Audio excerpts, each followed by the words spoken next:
My unhinged neighbors just keep digging themselves into a deeper hole. Posted by I Had 4 Biscuits. Get ready, this one's wild. So, I've been in my current home for about a year and a half now. It's a duplex in a series of duplexes. The problem neighbors have a yard that is adjacent to ours. It's uphill and basically looks into our yard. The front door also looks right into their backyard. Previously, some young 20-somethings lived there, threw quite a few parties and grew drugs, but we never had any problem with any of that as long as they were respectful of their volume late at night, which they generally were. Those guys moved out about 6 months ago and a family moved in. I'll call them Mom, Dad, and their 5 kids. They also got a husky puppy shortly after moving in. The family started out extremely loud. At first, it was all good. The kids played loudly and that was fine. But we also heard a lot of screaming and fighting, but we didn't say anything. The dad also threw a couple of very loud temper tantrums that we tried to ignore. They included throwing garbage all over their yard, much of which went over the fence and onto our front porch. Nobody ever came to clean it up. I mean, we placed an errant shoe in the parking lot so someone could claim it. Then they got the dog, and I heard a lot of distressed noises from that puppy. I'm a husky owner myself, so I know they can be kind of dramatic, but the noises we were hearing were beyond husky drama. The dog was kept in a wire crate outside in an area with a lot of rain. They would let it out for maybe 30 minutes a day, but for the most part, I saw and heard that dog in its kennel all day long. I felt really bad for it, but I didn't feel like I had a good reason to call animal services. Well, one day, I walk out from my front door to take my own dog for a walk, and I witnessed a dad punch the puppy. I responded without thinking, "What the heck are you doing to that dog?" He responded that I was a nosy witch, can't a guy pop his own dog in his own yard? And then continued to make fun of me and yell about what a jerk I was. I felt sick to my stomach, and after a week of keeping a closer eye on the dog and not seeing it out of its kennel ever, I decided to call the Humane Society. I originally didn't because I was scared of these people. Guess I was right to think that. A few days later, the Humane Society shows up. I don't know what that all looked like, but another neighbor mentioned that they had seen them come through. I left again to walk my dog and found out that the mom was waiting for me around the corner. She first accused me of calling the Humane Society, which I tried to deflect, and I say that, well, a lot of neighbors were worried about the noises that the dog had been making, which is true, and again, I was afraid of this family. She started by apologizing for her husband calling me a witch, but then she went off about how where she comes from, people don't settle things by calling the authorities. She started screaming at me about not knowing what she's been through and that I don't pay her bills. This whole time, I'm telling her over and over, I don't care what she or her family does. I just couldn't sit back and watch the dog get abused. She says, I didn't hit the freaking dog. Dad had just walked up, so I pointed at him and I said, well, this jerk did. She then stood up and got in my face. She's a good foot taller and 100 pounds heavier than me and started screaming at me. I backed away and I said to leave me alone. Her husband says, looks like she's afraid for her life. Come on, let's go home.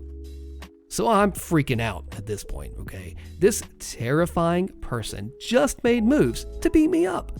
I'm absolutely freaking out, but some of the other neighbors came out to help. My partner and I weigh calling the cops, concerned about the implications of that since this is a family of color, there are 5 kids, and so on. But ultimately, I figured that having a record of the incident, well, was a good idea. The cops come out, we file a report, talk to both parties, but basically say that unless we want to file a restraining order, there's nothing to do. So I find out who their property manager is, and I let them know what happened, to which they respond that they aren't allowed to have a dog, so they will start there. Not the point, but whatever. The next couple of days, we hear a lot of violent threats. Mom just sits in her backyard screaming things like, I want to see her bleed from her eyes, and that white supremacist will get what's coming. I am freaking out, but I avoid them. A few days later, Dad comes up banging on our door. My partner answers, and Dad said, our kid said that you've been looking over the fence and spying on us. My partner responds that, no, we absolutely have no interest in that. However, we are in extremely close quarters and we do see into their yard. But hey, thanks for coming by to talk about this. They have a long discussion where my partner describes our side of the story, that we do not want them to feel unwelcome because of their race and culture and so on, but we cannot tolerate violence or threats of violence. Dad seems to understand, and the conversation goes well for about 20 minutes. Dad says that the Humane Society actually gave him some really good advice for caring for his dog, and that he and his wife have a history of beating the crap out of each other, but they are trying to have a fresh start. After this conversation is going on for a while, Mom comes outside and starts screaming her head off at Dad for sympathizing with the enemy. She throws her shoes and keys at him and calls us all sorts of names. Dad apologizes, but it's clear that this is a very unstable person. We decide to start logging our encounters with this family. Fast forward a while. I'm getting occasional threats, but I'm just keeping my head down. I'm staying out of my yard, and I look at my feet when I go in and out my front door, and I carry pepper spray everywhere. We keep hearing fights, animal abuse, general violence, but we are fully afraid of these people and stay out of it. I see them getting in screaming fights with other neighbors as well. A few weeks ago, Mom is absolutely on one again. She's screaming about that white witch that called the cops and calling me all sorts of things, saying, "Oh, you'll see what happens, you'll get what you deserve." I work from home and absolutely cannot get my work done because she is just screaming about me, and I assumed someone else that I had to guess talked to her kids while she wasn't home. I eventually just can't take it anymore, and I say something like, "I am so tired. I'm just trying to do my job and all I hear is threats. I'm exhausted. Are you exhausted?" She responds by screaming over me, calling me every name in the book and saying, "How dare you talk to me over the fence," and all of that. I loudly play a stupid song about not being a bully and hide inside with the doors locked. This was obviously a bad idea. I cracked, and it was dumb. The next morning at 10 a.m., Mom plays a song with FUB as a repeated lyric. She screams as loud as she can along with the lyric and has her children, who are like 6 to 10 years old, scream it with her. Multiple other neighbors text me checking in and note that they are contacting their property management again. They suddenly have a pit bull along with the husky. The pit bull barks every time we are in our yard, going in and out of the house and so on. She happily declares, "Good boy, that's why I brought you here. Bark at the enemy." My partner goes up to the fence and tries to get the dog to smell him, so maybe it can get used to us, but she tells us to stay away from my dog. Alright, now, we're last Thursday at this point. I am leaving my house to walk my dog, and I get around the corner to find that she has followed me. I ask her to please leave me alone, and she responds that she's being evicted or something. I respond, "Hey, everyone here is just sick of hearing violent threats all the time. That's literally all we want." To which she responds, "Well, you should have thought about that before you talked to my kids when I wasn't home." Well, I told her I didn't do that, which I didn't. I've never said anything to these kids other than hello back to them. She says they specifically pointed me out to them, and I sent my partner to screw with their dog. I told her that we were just trying to get the dog to stop barking at us. I never talked to her kids, and again, all I want is a non-violent existence. And she punches me hard in the eye with her ring hand. She splits my eyebrow open. Remember, this woman is 100 pounds heavier and a foot taller than me, and obviously has a history of violence and fighting, and well, I don't. There's blood everywhere, and about 10 neighbors rush out saying that they saw and heard everything and start tending to me. They put pressure on the wound, call the cops, and bring me water. Meanwhile, Mom stands there for a while, making fun of me for crying, and then leaves. Neighbors mention that they have also called the Humane Society and property management on these people, and I'm just the one that got blamed and beat up for it. Cops don't come for a while, so I go to the hospital. I have to get 13 stitches on my eyebrow and top of my head, 2 CT scans for brain injuries and face injuries, and my eye is swollen shut. She screwed me up. So that brings us to now. Their eviction was moved up to yesterday, but I'm still terrified that they know where I live. Cops showed up the next morning, 13 hours after the incident, and got my statement. I left and camped out while they moved out, But I was told that they had more disputes and screaming matches with the other neighbors during this time, and screaming about their terrible neighbors that ruined their lives. Cops eventually came to arrest and charge her. I look like crap. I've missed quite a bit of work due to physical and emotional distress. I am pressing charges, but I don't know if I want to pursue a civil suit for damages since I don't think they have much money, and I don't want to screw over the lives of those kids anymore. I feel so terrible for them. They are going to grow up with this hatred boiling inside of them for the racist that screwed up their lives, when in reality, it's their mother's continuous violence that caused these problems. And the cycle will continue. I really hope that I am wrong and that these kids will break the cycle. It's not racist to sue people who punch you and cause you to end up in the hospital. Great comment. I feel terrible for the kids too, but these parents need to pay for their crimes and what they did. There's no excuse for the way they acted. Sorry you had to go through this, OP, and I hope that you get the justice you deserve. The justice and fallout in this story is insane. This story's called "My Boss Thought She Could Insult Everyone, so I Made Her Pay Everyone for Going on Vacations," posted by Miss Plantasia. Last year, I took a summer job for a kids camp. It seemed to be quite well paid, and I wanted to see how working with kids goes. The hiring process was a little odd. As for the interview, I was just called unexpectedly, and that woman, which was later my boss, spoke on the phone for about 2.5 hours or more and asked some really weird personal questions. For example, she asked, "You aren't a COVIDiot, are you?" Remember that, it will be a factor in the story. Anyway, I needed the money and it was the only callback I'd gotten so far, so I took it. She then made us all come in 2 times before starting the job so that she can explain it to us.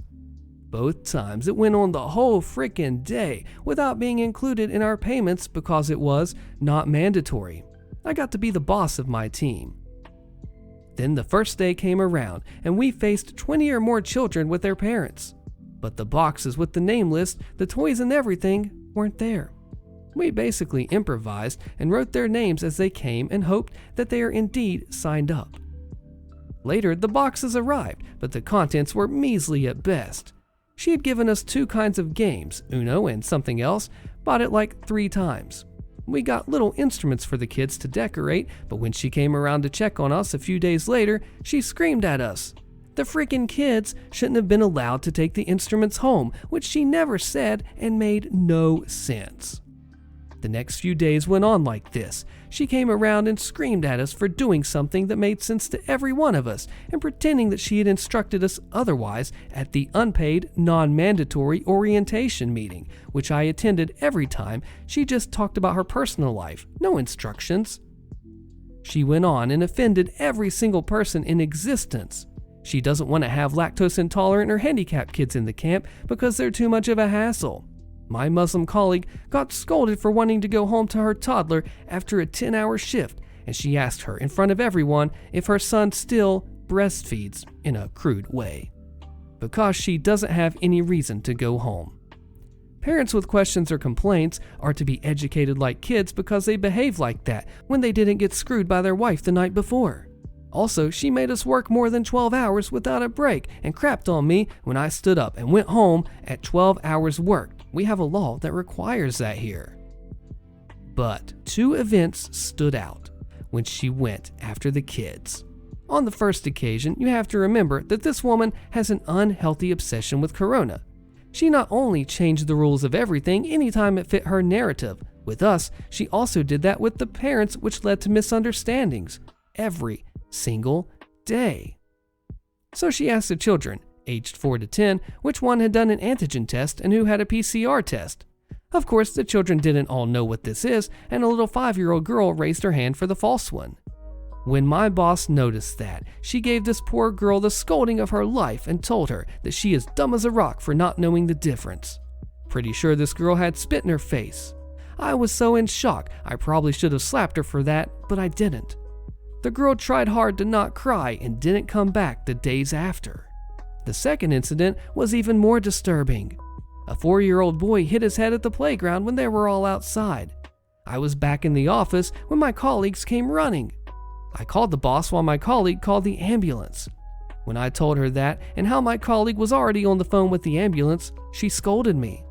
But not because that boy got hurt, no, because we called the ambulance. In her world, it wasn't that bad, and the father shouldn't find out, as if he was blind and wouldn't have seen the open wound anyway. The ambulance came and told us it was completely fine, even mandatory to call them in this case as an institution, and the boy suffered no further injury. He is fine now, thankfully. But I was furious. I was completely freaking out of anger. I'd only worked there for 9 days, and the kids as well as us had been abused enough. Instead of going after my impulse to call her back and tell her off, I calmed myself, and the next day I didn't go to work, but to the doctor. I explained to her that my boss abuses me, but I can't terminate the contract early, so to keep me from snapping, she put me on a sick leave without end date. My boss was not amused when I sent her that doctor's notice, but I ignored her calls. I then proceeded to talk with my teammates and encouraged them to get sick leave and told them exactly what they can do and say to get that. They even tried to get rid of my Muslim coworker illegally. I explained to her that the paperwork from them is not legal and she should ignore it and also go on sick leave. So, in about a 2-week frame, my location had to replace all 6 people, including me, the boss there.